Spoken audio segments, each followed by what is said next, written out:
Hi, Phil. Lovely to meet up with you today at the studio and do a little bit of work on your game and discuss your options regarding equipment going forward. Just a quick recap of what we discussed relating to your swing. The key moves for yourself that you want to try and reduce are the amount that you roll the club on the way back and through. So you're a roller of the club face. See, the club rolls and gets pushed behind you early in the swing,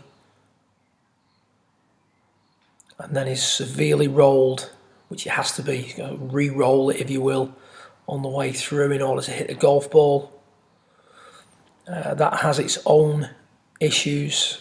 The act of rolling the club excessively through the hit requires you to expand the wrists very quickly to impact, which runs the risk of hitting the ground behind the ball, which means that you've got to pull the shoulder or the chest back, which is why the head seems to lift. And again, that's got to be timed. So a hell of a lot of timing required to make that move work. So we're very much a roller of the club. And when you roll the club, the left shoulder works across, the left knee works across too much. And as a result, you're going to get moved off. The weight shifts to the right too much. And you have difficulties then controlling the low point of the swing and the path of the golf club. From an equipment standpoint, that impact position and that sort of sequence of moves that you were carrying out was increasing the lofted impact, was creating a low edge strike and on and off, some low edge, which increases the spin rate. Some with too much loft, more at the middle of the club, which again will increase the spin rate. And that was the sort of thing we saw with your iron shots. The irons were spinning a little bit too high. If you can get the spin down, then you're going to be a long way to improving your distance throughout the bag, but more importantly with the irons. So the advice we gave you was to roll the club less, which really tidied up the backswing. I'm just going to move you to the top of the backswing here. So where the club gets very long, club face very open, pointing down to the ground, wrist very sort of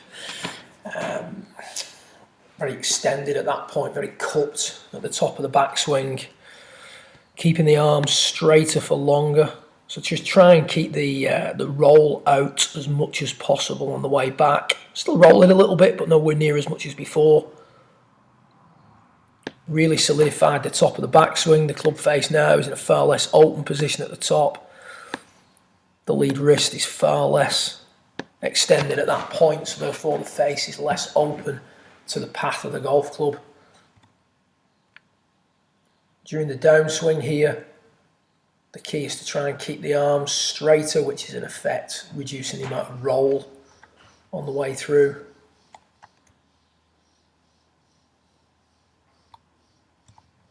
We're starting to see a little bit of roll going out the swing there. That's going to be harder to reduce than the roll on the way back, but we can already see that the club face here is rolled over a hell of a lot.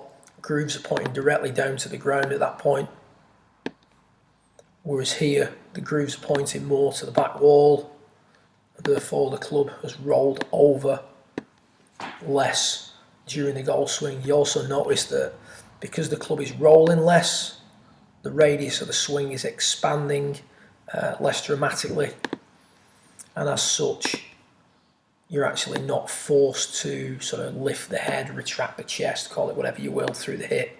And therefore the side bend on the way through, the maintenance of your angles on the way through has improved. You can also see that the body's starting to open up a little bit more, tailbone releasing more now than it was, and a little bit more of the lead leg visible. So the body's starting to open up a little bit more and respond to the work you're doing in trying to take out the roll and reduce the shift.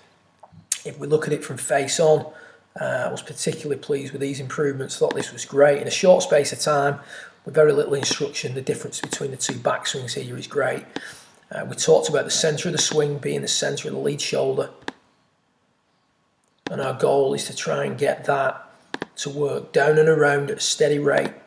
So we're trying to get the centre of the swing to work in a circle on a tilted angle. And in order for that to happen, it needs to swing around a more fixed point. And that fixed point is the centre of the shoulder turn. So at the start of the session, in order to roll the club face, or when the player rolls the club face, the left shoulder is pulled across. And there's a dramatic move off the golf ball. Left arm bends, elbows have divided, etc., etc. So we get the lead knee kicking in quite a lot.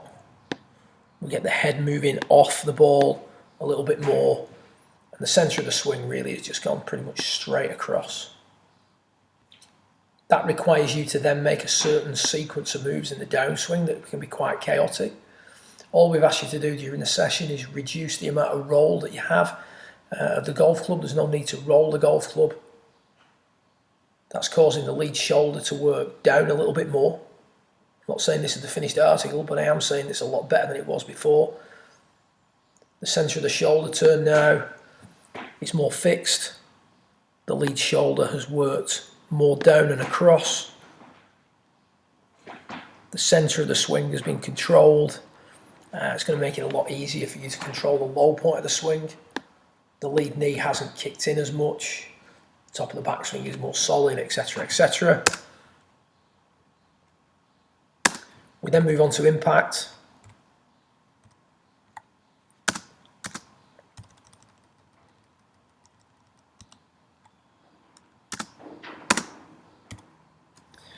Here we've got a shaft that's sitting quite vertical, a lead shoulder that's being pulled up pretty quick.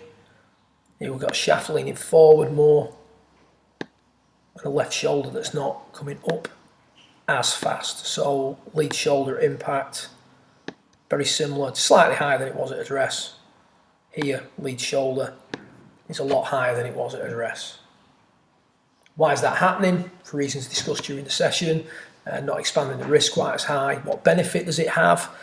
The position you see it impact on the right has less loft impact on the golf club, and the strike on the face will be more centred and not quite as low down on the face. If the left shoulder comes up or the chest pulls back too quick, we've got a lot of bottom edge strikes. Both those issues create a higher spin rate, and that's exactly what we saw with your irons during your fit. So good luck with it. Keep taking the roll out. Keep working the arms straight. I look forward to watching this one progress over the next month or so. Well done.